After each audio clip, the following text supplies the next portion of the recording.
आज के क्लास में हम लोग 1927 से आगे कंटिन्यू करेंगे। 1925 तक हम लोगों ने पढ़ा है। 1925 में काकोरी ट्रेन डकैती, साथ में 1925 में ही हम लोगों ने पढ़ा कि कानपुर का भारतीय राष्ट्रीय कांग्रेस का अधिवेशन। 1926 में वैसा कोई भारतीय इतिहास से संबंधित महत्वपूर्ण प्रश्न नहीं बनता। 1927 को देखिए। 1927 में अगर हम लोग बात करें, 1927 में तो साइमन कमीशन का गठन हुआ था। साइमन कमीशन, ध्यान रखिएगा, साइमन कमीशन का गठन हुआ था कब? 1927 में। और ये साइमन कमीशन के जो गठन हुआ था, साइमन कमीशन, इसी का दूसरा नाम है व्हाइट मैन कमीशन। ध्यान रखिएगा, व्हाइट मैन कमीशन। अगर बात करें साइमन कमीशन का, इसके सदस्य की संख्या था 7। कितने सदस्य थे? 7 सदस्य थे। और ये सातों के सातों अंग्रेज थे। सातों के सातों क्या थे? अंग्रेज थे। इसीलिए इसको व्हाइट मैन कमीशन के नाम से जानते हैं। अगर साइमन कमीशन की बात करते हैं तो साइमन कमीशन का जो गठन हुआ था, इसके अध्यक्ष जो बनाए गए थे जॉन साइमन थे। जॉन साइमन, जॉन साइमन इसके अध्यक्ष थे। तो साइमन कमीशन का गठन, ध्यान रखिएगा, साइमन कमीशन का गठन हुआ था 1927 में। ध्यान रखिएगा, साइमन कमीशन का गठन कब हुआ था? 1927 में। इसी को व्हाइट मैन कमीशन के नाम से भी जानते हैं। और इसके कितने सदस्य थे? 7 सदस्य थे। और सातों के सातों सदस्य क्या थे? अंग्रेज थे, यानी गोरे लोग थे। इसलिए इसको व्हाइट मैन कमीशन के नाम से जानते हैं। साइमन कमीशन का जो गठन हुआ था, किसकी अध्यक्षता में गठन किया गया था? तो ध्यान रखिएगा, जॉन साइमन के नाम से। भारत कब आया था ये ध्यान रखिएगा, यही तो इम्पोर्टेंट है। भारत आया था 1928 में। साइमन कमीशन भारत कब आया? 1928 में। इंपॉर्टेंट यही प्रश्न है, साइमन कमीशन का आगमन भारत में कब आए? 1928 में। इसका साइमन का विरोध कौन कर रहे थे? ध्यान रखिएगा, साइमन कमीशन, साइमन कमीशन का विरोध, साइमन कमीशन का विरोध किसके द्वारा किया जा रहा था? विरोध किया जा रहा था लाला लाजपत राय के द्वारा। लाला लाजपत राय, लाला लाजपत राय। अच्छा, ये भी ध्यान रखिएगा कि साइमन कमीशन का विरोध क्यों किया जा रहा था। भारत के लोगों का कहना था कि इसमें 1-2 भारतीयों को भी शामिल कर लिया जाए, लेकिन सातों के 7 सदस्य जो थे वो क्या थे? अंग्रेज थे। इसलिए भारत के लोगों ने साइमन कमीशन का विरोध कर रहे थे। साइमन कमीशन भारत कब आया? 1928 में। साइमन कमीशन का विरोध किसने किया था? लाला लाजपत राय ने। और एक प्रश्न ध्यान रखिएगा, साइमन कमीशन वापस जाओ, ये नारा भी किसने दिया था? लाला लाजपत राय ने। साइमन वापस जाओ, साइमन वापस जाओ, ये किसने कहा था? लाला लाजपत राय ने। तो इस तरह से 1927 में साइमन कमीशन का गठन होता है। और साइमन कमीशन का भारत आगमन कब होता है? 1928 में। यही इंपॉर्टेंट प्रश्न है, साइमन कमीशन भारत कब आया? 1928 में। साइमन कमीशन का जो गठन किया गया था किसकी अध्यक्षता में? जॉन साइमन की अध्यक्षता में। और ये भी ध्यान रखिएगा, ये जो साइमन कमीशन भारत आया था किस रास्ते से? लाहौर के रास्ते से आया था। लाहौर के रास्ते से भारत में आया था। और साइमन कमीशन का विरोध किसने किया था? लाला लाजपत राय। और इसी लाला लाजपत राय ने नारा दिया था साइमन वापस जाओ। नेक्स्ट क्वेश्चन देख लेते हैं, और भी इंपॉर्टेंट प्रश्न बनेगा। देखिए, 1928 की बात करें तो 1928 में मौलिक अधिकार की मांग के लिए, किसके लिए? मौलिक अधिकार की मांग, मौलिक अधिकार की मांग के लिए, मौलिक अधिकार की मांग के लिए नेहरू रिपोर्ट प्रस्तुत किया गया था अंग्रेज सरकार को। नेहरू रिपोर्ट, नेहरू रिपोर्ट प्रस्तुत किया गया था किसको? अंग्रेज सरकार को। और ये नेहरू रिपोर्ट किसने प्रस्तुत किया था? तो ध्यान रखेगा, मोतीलाल नेहरू के द्वारा। मोतीलाल नेहरू के द्वारा नेहरू रिपोर्ट प्रस्तुत किया गया था अंग्रेज सरकार को। ये नेहरू रिपोर्ट इसलिए पास नहीं हुआ कि मोहम्मद अली जिन्ना ने इस नेहरू रिपोर्ट पर हस्ताक्षर नहीं किया, जिसके कारण कि ये नेहरू रिपोर्ट पास नहीं हो पाया। तो ध्यान रखिएगा, नेहरू रिपोर्ट जो प्रस्तुत किया गया था अंग्रेज सरकार के पास, किस लिए किया गया था? मौलिक अधिकार की मांग के लिए। मौलिक अधिकार चाहिए भारत के लोगों को, इसके लिए ही नेहरू रिपोर्ट प्रस्तुत किया गया था अंग्रेज सरकार को। नेहरू रिपोर्ट, इसी को ब्लूप्रिंट के नाम से भी जानते हैं, ध्यान रखिएगा, ब्लूप्रिंट, ब्लूप्रिंट के नाम से जानते हैं। ये नेहरू रिपोर्ट कब प्रस्तुत किया गया था? 1928 में। और नेहरू रिपोर्ट जो प्रस्तुत किया गया किसके द्वारा? मोतीलाल नेहरू के द्वारा। आगे देख लेते हैं अगला प्रश्न। देखिए 1929 की बात करते हैं। 1929 में भारतीय राष्ट्रीय कांग्रेस का लाहौर अधिवेशन हुआ था। कौन सा अधिवेशन? लाहौर अधिवेशन। और ये लाहौर अधिवेशन की अध्यक्षता किसने किया था? ये भी ध्यान रखिएगा, अध्यक्ष जो थे वो JL नेहरू थे। पंडित जवाहरलाल नेहरू की अध्यक्षता में 1929 में भारतीय राष्ट्रीय कांग्रेस का अधिवेशन कहां पर हुआ था? लाहौर में। क्यों क्वेश्चन ये फेमस है? इसलिए फेमस है, इसमें पूर्ण स्वराज का लक्ष्य रखा गया था। पूर्ण स्वराज का लक्ष्य।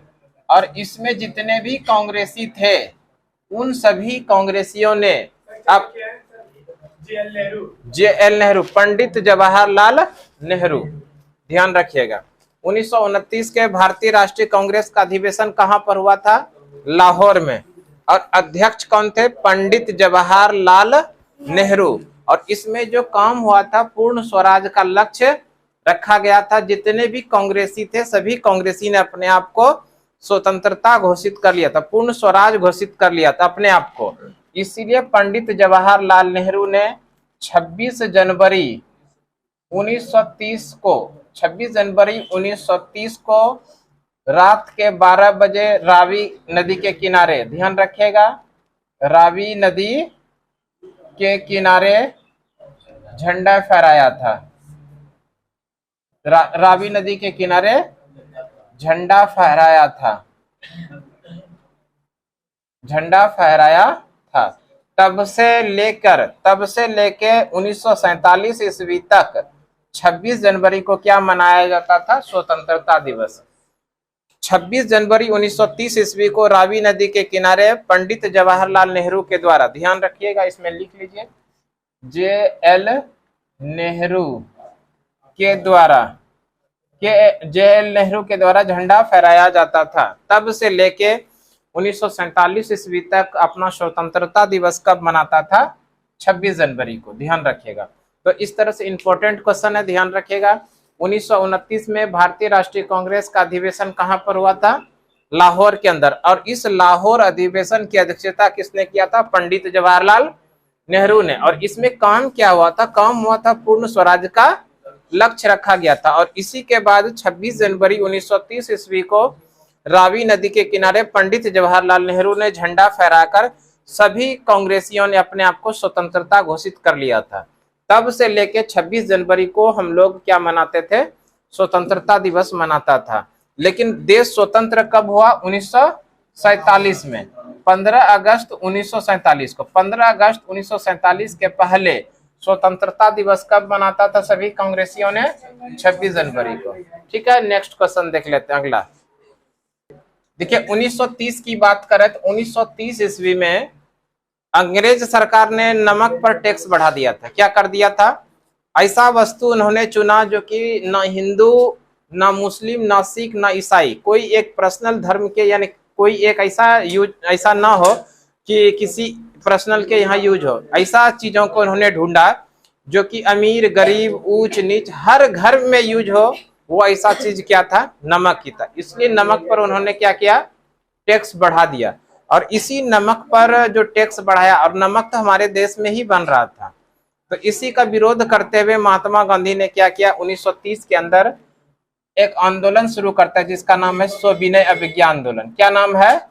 सविनय अवज्ञा आंदोलन। सविनय अवज्ञा आंदोलन, इसका क्या नाम है? सविनय अवज्ञा आंदोलन। ये जो सविनय अवज्ञा आंदोलन किया, नमक पर जो सरकार ने टैक्स बढ़ाया था उसी के विरोध में, इसीलिए इसका एक और नाम है क्या? नमक सत्याग्रह। एक और नाम है क्या? नमक सत्याग्रह। ध्यान रखिएगा, एक और नाम है नमक सत्याग्रह, और इसका एक और नाम है दांडी यात्रा। दांडी यात्रा, ध्यान रखिएगा, दांडी यात्रा। ये जो महात्मा गांधी ने सविनय अवज्ञा आंदोलन शुरुआत किया था, ध्यान रखिएगा, 12 मार्च 1930 को शुरू किया था। कहां से? साबरमती आश्रम से। साबरमती आश्रम से शुरू किया था, और 6 अप्रैल 1930 को दांडी पहुंचकर, है ना, दांडी पहुंचकर समुद्र के पानी से नमक बनाकर इस नमक सत्याग्रह को अंत किया। और इसी दांडी यात्रा के दरमियान, सविनय अवज्ञा आंदोलन के दरमियान जब रास्ते में चल रहे थे तो एक प्रसिद्ध गाना गुनगुनाते हुए चल रहे थे, रघुपति राघव राजाराम। याद रखिएगा, रघुपति राघव राजाराम किस आंदोलन के अंदर इसको दोहराया जा रहा था? तो सविनय अवज्ञा आंदोलन के समय। सविनय अवज्ञा आंदोलन का ही दूसरा नाम क्या है? नमक सत्याग्रह। एक और नाम है दांडी यात्रा। इसकी शुरुआत कब हुई? 12 मार्च 1930 ईस्वी को साबरमती आश्रम से शुरू होती है, और 6 अप्रैल 1930 ईस्वी को दांडी पहुंचकर समुद्र के पानी से नमक बनाकर इस सविनय अवज्ञा आंदोलन को बंद करता है। और इसमें ध्यान रखिएगा, महिला भी शामिल थी। इसमें महिलाओं का नेतृत्व किसने किया था? महिलाओं का नेतृत्व कर रही थी सरोजिनी नायडू ने। महिलाओं का नेतृत्व किसने किया था? सरोजिनी नायडू। सरोजिनी नायडू। तो इस तरह से ये बेहद इंपॉर्टेंट प्रश्न है कि महात्मा गांधी ने साबरमती आश्रम से दांडी तक पहुंचा, जो ये कौन सा आंदोलन था? सविनय अवज्ञा आंदोलन था। इसी का नाम, दूसरा नाम है नमक सत्याग्रह। ये नमक पर टैक्स बढ़ाने के विरोध में आंदोलन किया गया था, इसीलिए इसका क्या नाम है? नमक सत्याग्रह। इसी का एक और नाम है दांडी यात्रा। कब शुरू हुआ था? 12 मार्च 1930 को साबरमती आश्रम से शुरू हुआ था, और 6 अप्रैल 1930 ईस्वी को दांडी पहुंचकर समुद्र के पानी से नमक बनाकर इस नमक सत्याग्रह को खत्म किया था। इसमें महिलाओं का नेतृत्व किसने किया था? सरोजिनी नायडू। और एक प्रश्न ध्यान रखिएगा, इसी सविनय अवज्ञा आंदोलन का जो आंदोलनकारी आगे बढ़ते हुए जा रहे थे, तो इस आंदोलन में एक प्रसिद्ध गाना गुनगुनाते हुए चल रहे थे। कौन सा? रघुपति राघव राजाराम। नेक्स्ट क्वेश्चन देख लेते हैं। अगला और भी प्रश्न है 1930। देखिए, अभी हम लोग देख लेते हैं 1930, 1931 और 1932। ये 30, 31 और 1932 में 3 गोलमेज सम्मेलन हुए। कितने गोलमेज सम्मेलन हुए? प्रथम गोलमेज सम्मेलन, द्वितीय गोलमेज सम्मेलन और तृतीय गोलमेज सम्मेलन। और ये तीनों गोलमेज सम्मेलन हुआ कहां पर है? ध्यान रखिएगा, लंदन में। तीनों गोलमेज सम्मेलन कहां पर हुआ है? लंदन में। और इस तीनों गोलमेज सम्मेलन में भाग लेने वाले एकमात्र भारतीय कौन थे? भीमराव अंबेडकर। भीमराव अंबेडकर। तीनों गोलमेज सम्मेलन में भाग लेने वाले एकमात्र भारतीय कौन थे? भीमराव अंबेडकर। और ध्यान रखिएगा, द्वितीय गोलमेज सम्मेलन में भारत की ओर से नेतृत्व किसने किया था? महात्मा गांधी ने। द्वितीय गोलमेज सम्मेलन में भारत का नेतृत्व किसने किया था? महात्मा गांधी ने। ये भारत का नेतृत्व किया था। और भीमराव अंबेडकर जो गए थे वो व्यक्तिगत रूप से गए थे। भीमराव अंबेडकर व्यक्तिगत रूप से गए थे, और महात्मा गांधी भारत का प्रतिनिधित्व करते हुए कांग्रेस की तरफ से द्वितीय गोलमेज सम्मेलन में गए थे। ध्यान रखिएगा, 1930 में प्रथम गोलमेज सम्मेलन, 1931 में द्वितीय गोलमेज सम्मेलन, 1932 में तृतीय गोलमेज सम्मेलन। और ये तीनों गोलमेज सम्मेलन कहां पर हुआ है? लंदन में। प्रथम, द्वितीय और तृतीय गोलमेज सम्मेलन, यानी तीनों गोलमेज सम्मेलन में भाग लेने वाले एकमात्र भारतीय कौन है? भीमराव अंबेडकर। तीनों गोलमेज सम्मेलन में भाग लेने वाले एकमात्र भारतीय कौन थे? भीमराव अंबेडकर। और ये जो तीनों गोलमेज सम्मेलन में भाग लिए थे, ये व्यक्तिगत रूप से गए थे, है ना, व्यक्तिगत रूप से भाग लेने के लिए गए थे। और महात्मा गांधी ने द्वितीय गोलमेज सम्मेलन में भाग लेने के लिए भारत का प्रतिनिधित्व कांग्रेस की तरफ से ये गए थे, भारत का प्रतिनिधित्व कर रहे थे। किस गोलमेज सम्मेलन में? द्वितीय गोलमेज सम्मेलन में महात्मा गांधी गए थे, है ना। तो इस तरह से ये गोलमेज सम्मेलन हुआ। आगे और भी प्रश्न है, उसको देख लेते हैं। अगला क्वेश्चन देखिए, 5 मार्च 1931 को गांधी और महात्मा गांधी और लॉर्ड इरविन के बीच में एक समझौता हुआ था, जिसको गांधी इरविन समझौता के नाम से जानते हैं। गांधी इरविन समझौता। गांधी इरविन समझौता कब हुआ था? 5 मार्च 1931। एग्जाम में, बीपीएससी के एग्जाम में ये डेट सहित पूछ दिया था, इसलिए ध्यान रखिएगा। गांधी इरविन समझौता कब होती है? 5 मार्च 1931। और जब महात्मा गांधी और लॉर्ड इरविन के बीच में समझौता होता है, इसी समझौते के बाद महात्मा गांधी द्वितीय गोलमेज सम्मेलन में भाग लेने के लिए लंदन जाते हैं। तो ध्यान रखिएगा, महात्मा गांधी और लॉर्ड इरविन, इस समय देश का वायसराय था। ये भारत का वायसराय कौन था?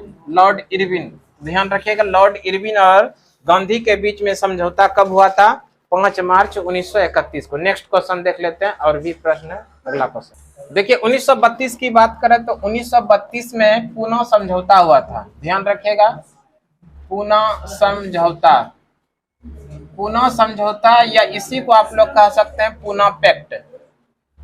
पूना पैक्ट। और ये पूना पैक्ट हुआ किसके किसके बीच था?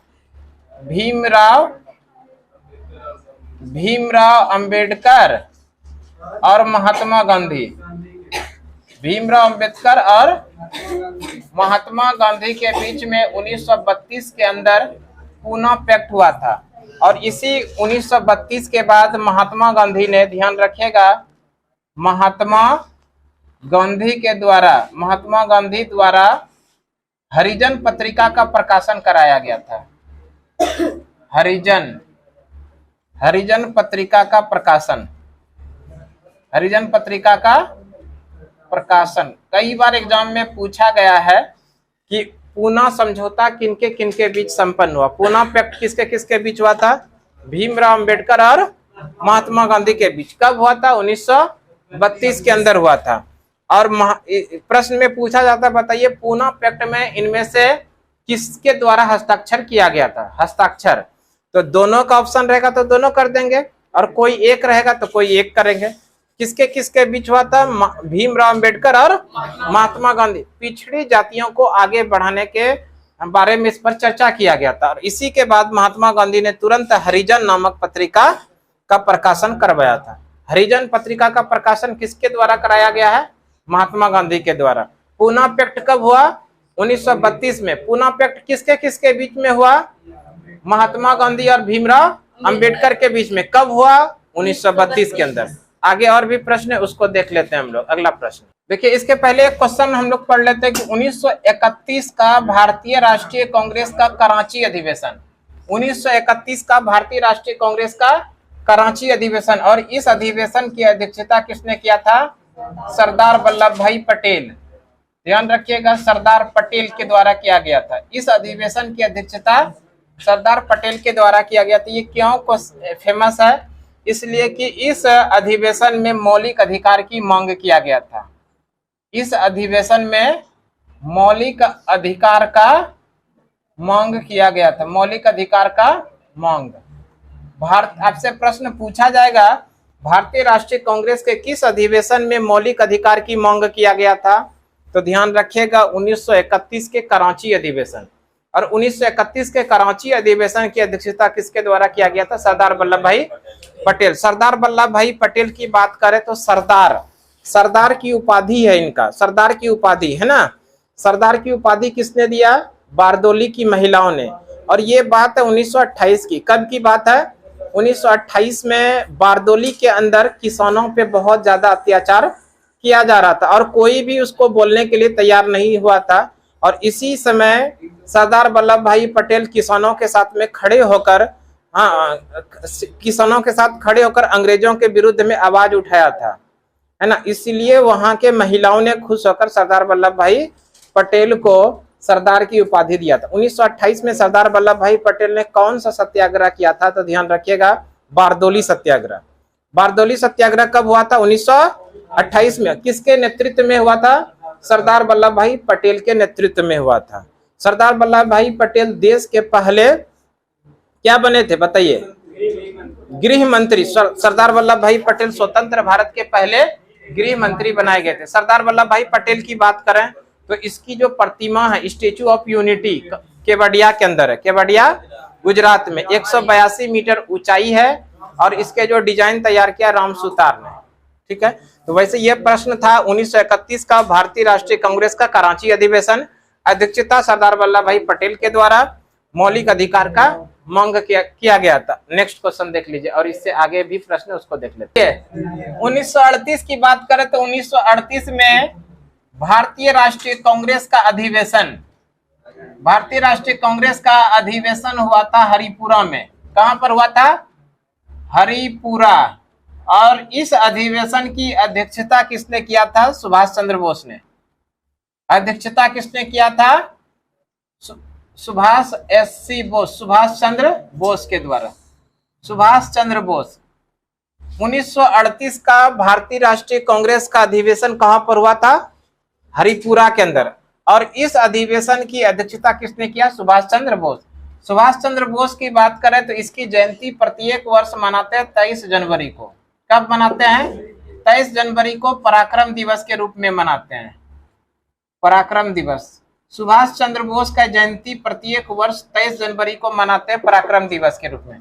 सुभाष चंद्र बोस ने 1939 के अंदर फॉरवर्ड ब्लॉक की स्थापना किया था, यह भी ध्यान रखिएगा। Forward block, forward block, forward block, forward block की स्थापना 1939 में किसके द्वारा? सुभाष चंद्र बोस के द्वारा। सुभाष चंद्र बोस ने 1938 के भारतीय राष्ट्रीय कांग्रेस के हरिपुरा अधिवेशन की अध्यक्षता किया था, है ना। नेक्स्ट क्वेश्चन देख लेते हैं 1938 के आगे वाला प्रश्न देख लीजिए। अगस्त प्रस्ताव की बात करते हैं तो अगस्त प्रस्ताव भारत में 1940 के अंदर आया था। अगस्त प्रस्ताव कब आया था? 1940 में। क्रिप्स मिशन भारत में कब आया था? 1942 में। क्रिप्स मिशन 1942 के अंदर। कैबिनेट मिशन कब आया था? 1946 के अंदर। और शिमला सम्मेलन जो हुआ वो 1945 में हुआ था। ध्यान रखिएगा, शिमला सम्मेलन कब हुआ था? 1945 में। एक शिमला समझौता हुआ है, इसको भी ध्यान रखिएगा, शिमला समझौता। और ये शिमला समझौता कब हुआ था? 1972 के अंदर। शिमला समझौता कब हुआ था? 1972 के बीच। शिमला समझौता हुआ था दो देशों के बीच, भारत और पाकिस्तान के बीच में। भारत और पाकिस्तान के बीच में शिमला समझौता हुआ था 1972 में। ठीक है, इस तरह से अगस्त प्रस्ताव 1940, Cripps mission 1942, cabinet mission 1946, Shimla सम्मेलन 1945, शिमला समझौता 1972। एक और समझौता याद रख लीजिएगा, पंचशील समझौता, पंचशील समझौता। और ये पंचशील समझौता हुआ था 1954 में। और किसके किसके बीच हुआ था? ये हुआ था भारत और चीन के बीच में, भारत और चाइना के बीच में, भारत और धोखेबाज के बीच, भारत और धोखेबाज मित्र के बीच में 1954 में क्या हुआ था? पंचशील समझौता हुआ था। और इस पंचशील का उल्लंघन चीन ने कब किया था? 1962 में किया था। इस पंचशील का उल्लंघन चीन ने कब किया? 1962 में। नेक्स्ट क्वेश्चन देखिए अगला, और भी एक दो प्रश्न है उसको देख लेते हैं। देखिए, भारत छोड़ो आंदोलन, भारत छोड़ो आंदोलन ये जो शुरुआत किया गया था 1942 को। भारत छोड़ो आंदोलन कब हुआ था? 1942 को। और किसके नेतृत्व में हुआ था? महात्मा गांधी के नेतृत्व में। महात्मा गांधी के नेतृत्व में भारत छोड़ो आंदोलन किया गया था 1942 के अंदर। इसी आंदोलन में गांधी जी ने एक प्रसिद्ध नारा दिया था, जिसका क्या नाम है बताइए? करो या मरो का, करो या मरो का नारा महात्मा गांधी ने किस आंदोलन के समय दिया? भारत छोड़ो आंदोलन के समय। भारत छोड़ो आंदोलन कब हुआ था? 1942 में। किसके नेतृत्व में किया गया था? महात्मा गांधी के नेतृत्व में। और भारत छोड़ो आंदोलन के दरमियान एक प्रसिद्ध नारा किया था, करो या मरो। तो इस तरह की से आज का क्लास हम लोग यहीं तक रहने देते हैं। अगले क्लास में फिर से अगले दिन मिलते हैं, तब तक के लिए धन्यवाद। जय हिंद।